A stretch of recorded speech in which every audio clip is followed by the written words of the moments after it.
తర్వాత అంటే 3 నుంచి 6 సంవత్సరాల వయసులో వాళ్ళు యాక్టివ్గా ఉంటారు. సో వాళ్ళు బాగా నేర్చుకోవడానికి ఇంట్రెస్ట్గా ఉంటారు. సో వాళ్ళ బ్రెయిన్ కూడా చాలా యాక్టివ్గా ఉంటుంది. సో కాబట్టి మొదటి తరం రోజు ఎంత ఇంపార్టెంట్ మనం చూస్తున్నామో ఆ తర్వాత రోజులు కూడా మనం చూస్తున్నాం. అది ఎందుకోసం అంటే పిల్లలు తల్లి గర్భం దాల్చిన దగ్గర నుంచి 6 సంవత్సరాల వయసు వచ్చి ప్రైమరీ స్కూల్స్కి వెళ్ళే వరకు మన దగ్గర ఆ పిల్లలు వివిధ రకాలైన పద్ధతుల సేవలు అందుతున్నారు. అందులో పోషకాహారం ఒకటైతే అందులోని పూర్వ ప్రాధాన్యత 2. సో మీకు మేడం గారు ఎప్పుడు చెప్పుకుంటారు, పోషకాహారం ఒక కన్నా అయితే ప్రీ స్కూల్ అనేది 2వ కన్నా కింద మనం చూస్తున్నాం. సో ఈ వేదిక ద్వారాగా నేను మీకు చెప్పాలనుకునేది ఏంటంటే, సో మనం ఎంత కష్టపడి పిల్లలకి తల్లి గర్భం దాల్చిన దగ్గర నుంచి ఎంత కేర్ తీసుకుంటున్నామో మనము ఆ కేర్ తీసుకునేది అన్నీ కూడా చాలా జాగ్రత్తగా వహించి మనము పిల్లలు బాగా నేర్చుకొని వాళ్ళు మంచి ప్రయోజకులు అయ్యేలాగా మనం వాళ్ళని చూడాలి. సో ఆ తల్లి తర్వాత తల్లి అంగన్వాడీ టీచర్ అమ్మ అంటున్నాము. సో కాబట్టి మన బాధ్యత, పిల్లల యొక్క బాధ్యత మన అందరి చేతుల్లో ఉంది. దాన్ని మనం బాగా నిర్వహించుకోవాలి. సో ఇది ఫస్ట్ పార్ట్. సెకండ్ పార్ట్ ఏంటంటే, ప్రతి సంవత్సరం మనము ఈ పోషకాహార వారోత్సవాలు అయిన తర్వాత నెక్స్ట్ జూన్ వచ్చేసరికి మనకి జూన్లో ఏం స్టార్ట్ అవుతుంది? బడిబాట స్టార్ట్ అవుతుంది. దేని గురించి బడిబాట? సో పిల్లల హాజరు, పిల్లల నమోదు గురించి స్టార్ట్ అవుతుంది. బట్ ఈ సంవత్సరం మనం ఫోకస్గా జూన్ వచ్చే వరకు మనం వెయిట్ చేయొద్దు.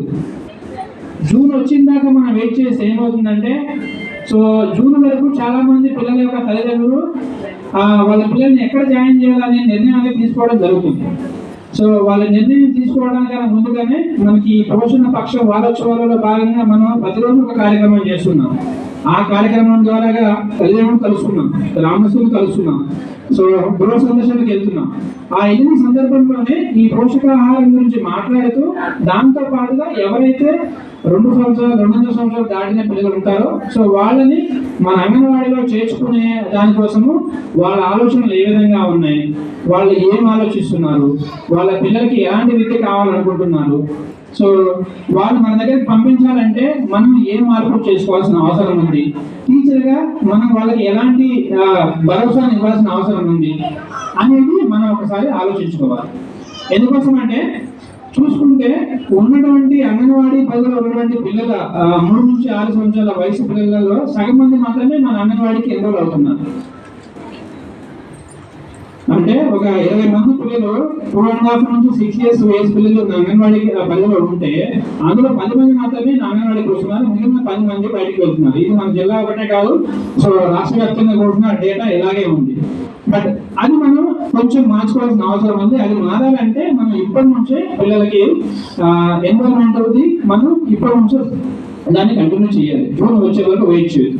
దాంట్లో భాగంగానే మనకి మన ప్రాజెక్ట్లో లేదంటే అన్ని ప్రాజెక్ట్స్లలో యాన్యువల్ డే ప్రోగ్రామ్స్ చేస్తూ ఉన్నాం. యాన్యువల్ డే ప్రోగ్రామ్ ఎంతమంది చేశారు ఇక్కడ ఉన్న వాళ్ళు? సో దాదాపు అన్ని సెంటర్లలో యాన్యువల్ డే ప్రోగ్రామ్స్ జరిగాయి. సో అన్ని మన ప్రాజెక్టే కాదు, అన్ని ప్రాజెక్టులు జరిగాయి. దాని ఉద్దేశం ఏంటంటే ముఖ్యంగా 2 కింద మనం 2 రకాలుగా చూడాలి.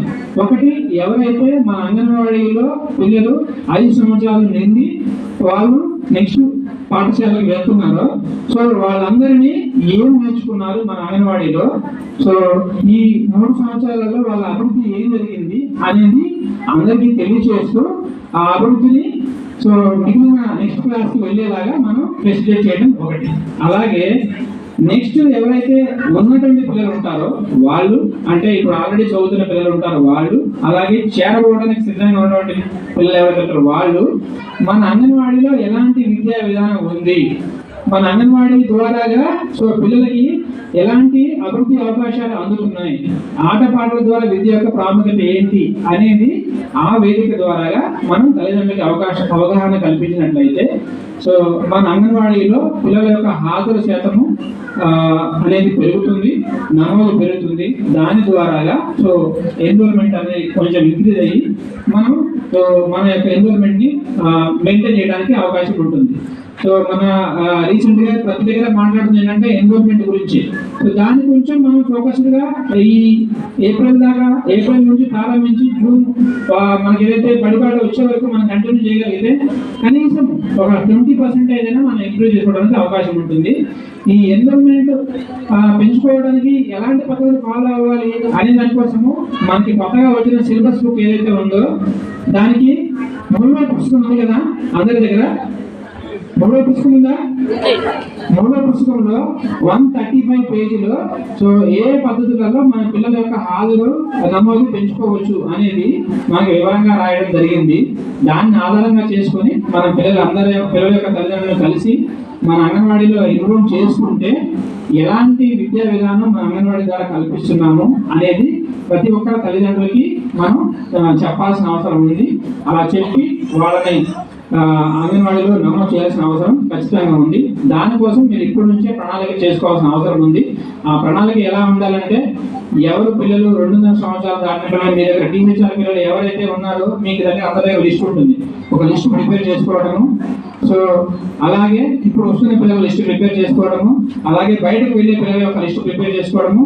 వీళ్ళల్లో ఎవరితో మాట్లాడితే నేను వాళ్ళని కన్విన్స్ చేయగలుగుతాను, సో ఎవరితో మాట్లాడితే వాళ్ళు నా అంగన్వాడీకి వచ్చేలాగా నేను వాళ్ళని మాట్లాడగలుగుతాను. కొంతమంది ఇన్ఫ్లుయెన్సింగ్ పీపుల్ ఉంటారు, సో వాళ్ళ ఫ్యామిలీలో అయి ఉండొచ్చు, లేదంటే వాళ్ళ కమ్యూనిటీలో అయి ఉండొచ్చు. సో వాళ్ళని మనం మోటివేట్ చేసి వాళ్ళ ద్వారాగా మనం అంగన్వాడీలో చేర్చుకోవడానికి ప్రయత్నం చేసే అవకాశం ఉంది.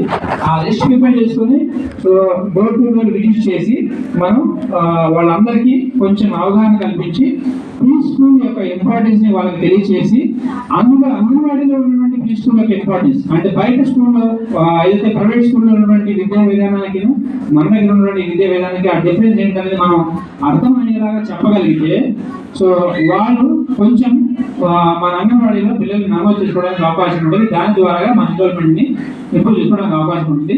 దయచేసి ఆ రకంగా ప్రణాళిక చేసుకొని సో ఇప్పటి నుంచే కొంచెం నమోదుని మనం పెరిగేలాగా చేసుకుంటే బాగుంటుంది. సో ఈ వేదిక ద్వారాగా నేను చెప్పాలన్నది ఏంటంటే జూన్ వచ్చే వరకు మనం వెయిట్ చేయొద్దు.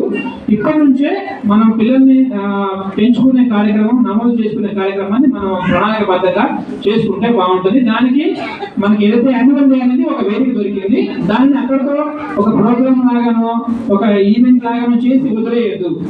ఓకేనా? ఇప్పుడు యాన్యువల్ డే చేశారు బాగానే ఉంది, బట్ చేసినాక దీనికి ఫాలో అప్ గా మీరు మనం దీన్ని కంటిన్యూగా ఎన్రోల్మెంట్ డ్రైవ్ అయితే మనం కొనసాగించాల్సిన అవసరం ఉంది. ఓకేనా? చేద్దామా? ఎన్రోల్మెంట్ పెంచుకుందామా? ఒక్కసారి చూడండి మీ సెంటర్ లో నమోదు ఎంతమంది ఉన్నారు, పిల్లలు ఎంతమంది వస్తున్నారు, ఒక్కసారి మీరు ఆలోచన చేయాల్సిన అవసరం ఉంది. భవిష్యత్తు రోజులలో అది తగ్గుతూ ఉంటే ప్రతి సంవత్సరం చూసుకుంటే మేము గత 10 సంవత్సరాలు పనిచేస్తున్నాము, అది చాలా మార్పులు కనిపిస్తూ ఉన్నాయి. అది తగ్గడం వల్ల చాలా ఇబ్బందులు పడడానికి అవకాశం ఉంది. మనం ఫోకస్ గా చేస్తే ఖచ్చితంగా ఇంప్రూవ్మెంట్ పెంచుకోవడానికి అవకాశం ఉంటుంది. దయచేసి అది మనం